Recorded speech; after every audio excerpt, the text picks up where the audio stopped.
بسم اللہ الرحمن الرحیم۔ السلام علیکم مولانا صاحب، میں تنویر حسین پرتاپ گڑھ یوپی سے۔ میرا سوال یہ ہے کہ ہم جوانوں کو کامیاب ہونے کے لیے نبی کریم صلی اللہ علیہ وآلہ وسلم کیا نصیحت فرماتے ہیں؟ آپ کا سوال مستند اور مستدل جواب۔ پیغمبر اکرم صلی اللہ علیہ وآلہ وسلم جناب ابوذر کے کہنے پر انہیں نصیحت فرماتے ہیں۔ پیغمبر کی یہ نصیحت کتاب مکارم الاخلاق، امالی شیخ توسی، مجموعہ ورام اور بحال الانوار میں ذکر ہے۔ یہ نصیحت کافی لمبی ہے، اس وجہ سے ہم یہاں پر اس نصیحت کے صرف 6 پوائنٹس کو بیان کریں گے۔ پوری نصیحت پڑھنے کے لیے آپ ڈسکرپشن میں دیے گئے لنک پر کلک کریں۔ ایک روز جناب ابوذر مسجد النبی میں داخل ہوتے ہیں تو دیکھتے ہیں کہ مسجد میں کوئی نہیں سوائے پیغمبر اکرم صلی اللہ علیہ وآلہ وسلم کے، اور ان کے نزدیک امام علی علیہ السلام تشریف فرما ہے۔ ابوذر اس موقع کو غنیمت جانتے ہیں اور پیغمبر کے قریب آ کر فرماتے ہیں، میرے ماں باپ آپ پر قربان ہو جائیں، مجھے کوئی ایسی نصیحت فرمائے جس کی وجہ سے خدا مجھے فائدہ پہنچائے۔ پیغمبر اکرم صلی اللہ علیہ وآلہ وسلم جناب ابوذر کی بات سن کر انہیں محبت بھری نظروں سے دیکھتے ہیں اور ان کا احترام کرتے ہوئے فرماتے ہیں، بے شک میں تمہیں نصیحت کروں گا، تم اسے یاد رکھنا اور اس پر عمل کرنا، کیونکہ یہ نصیحت تمام خیر اور نیکیوں کو اپنے اندر سمیٹے ہوئے ہے، اور اگر تم اس پر عمل کرو گے تو دنیا اور آخرت میں کامیابی تمہیں نصیب ہوگی۔ پہلی نصیحت، اللہ کی عبادت کرو اور اس کے حضور کو سمجھو۔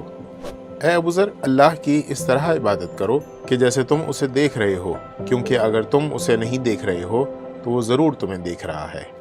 دونوں جہاں میں کامیاب ہونے کے لیے ضروری ہے کہ انسان خود کو اللہ کے حضور میں پائے، اس سے مانوس ہو، کیونکہ اگر کوئی خدا سے مانوس ہو جاتا ہے تو پھر وہ اس سے بات کرنے یا اس کا نام لینے سے نہیں تھکتا۔ ہم جو عبادت سے جلدی تھک جاتے ہیں یا جلدی نمازیں پڑھ کر اپنے کام میں مصروف ہو جاتے ہیں، یا اگر نماز جماعت تھوڑی لمبی ہو جائے تو نہ صرف یہ کہ ہم عبادت میں لذت کا احساس نہیں کرتے، بلکہ ایسا لگتا ہے کہ جیسے ہم کسی چیز سے جکڑے ہوئے ہیں۔ یہ اسی وجہ سے ہے کہ ہم سمجھ نہیں پائے ہیں کہ کس کے حضور میں کھڑے ہیں، کس سے گفتگو کر رہے ہیں۔ ممکن ہے ذہن کے کسی حصے میں یہ بات ہو کہ ہم اللہ کی عبادت کر رہے ہیں، لیکن یہ بات صرف ذہن تک ہی محدود ہے، ہمارے وجود میں نہیں سما سکی ہے اور ہمارے دل پر اس کا کوئی اثر نہیں ہوا ہے۔ اب سوال یہ پیدا ہوتا ہے کہ عبادت میں کیسے حضور قلب حاصل کیا جائے؟ عبادتوں میں حضور قلب حاصل کرنے کے لیے پریکٹس کی ضرورت ہے۔ ابتدا میں انسان کسی جگہ اکیلے بیٹھ کر اس بات کی طرف غور و فکر کرے کہ اس کا خدا ہر حال میں اسے دیکھ رہا ہے، وہ اس کے اعمال پر حاضر و ناظر ہے۔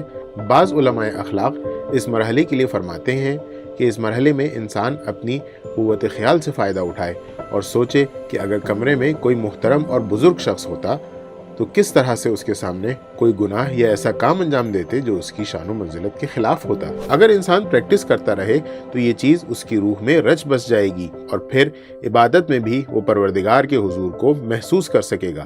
ظاہر ہے ایسی عبادت نہ صرف یہ کہ واجب کی ادائیگی کا سبب ہے، بلکہ روح کی ترقی اور کامیابی کا بھی ذریعہ ہے۔ اسی سلسلے میں امام علی علیہ السلام فرماتے ہیں، خلوت اور تنہائی میں اللہ کی معصیت اور نافرمانی کرنے سے بچو، کیونکہ وہ تمہارے اعمال کو دیکھ رہا ہے اور وہی فیصلہ کرنے والا بھی ہے۔ دوسری نصیحت، عمر کو غنیمت جانو۔ اے ابوذر، اپنی عمر کے سلسلے میں درہم و دینار سے زیادہ کنجوسی سے کام لو۔ اگر کوئی بہت محنت و مشقت سے پیسے کمائے تو وہ بہت آسانی سے اسے خرچ نہیں کرتا، چونکہ اس کی قدر و قیمت کا اسے بخوبی اندازہ ہے، لیکن اس کے برعکس ہم اپنی عمر کے قیمتی لمحات کو باطل اور بیہودہ کاموں میں برباد کر رہے ہیں، اور بعض دفعہ تو گناہ اور پروردگار کی نافرمانی میں اپنی زندگی کی مختصر گھڑیوں کو برباد کر دیتے ہیں۔ اس سلسلے میں آیت اللہ مصباح یزدی فرماتے ہیں، اس قیمتی سرمایہ کو مفت اور سستے میں دوست احباب اور بیوی بچوں کے لیے خرچ نہ کریں، دوسروں کی خوشی کے لیے بیہودہ کاموں میں اسے برباد نہ کریں، اور اسے گناہ اور معصیت میں بھی نہیں گزاریں۔ ہاں، اگر انسان خدا کی خوشنودی حاصل کرنے کے لیے دوسرے انسانوں کو خوش کرے، یا اپنے مومن بھائیوں کی ضرورتوں کو پورا کرے، یا اپنے بیوی بچوں کا خیال رکھے، تو ایسی صورت میں نہ صرف یہ کہ اس نے اپنی عمر کو مفت نہیں گنوایا ہے، بلکہ اس کے مقابلے میں اس نے مرضی پروردگار کو حاصل کیا ہے، جو ہر چیز سے زیادہ ضروری ہے۔ تیسری نصیحت، فرصت کو غنیمت جانو۔ اے ابوذر، لمبی آرزوؤں کے ذریعے نیک کام کو نہ ٹالو۔ عربی میں تسویف کا مطلب ہوتا ہے کام کو ٹالنا۔ نیک اعمال کو انجام دینے میں ایک سب سے بڑی جو آفت پیش آتی ہے وہ یہی تسویف یعنی کام کو ٹالنا ہے۔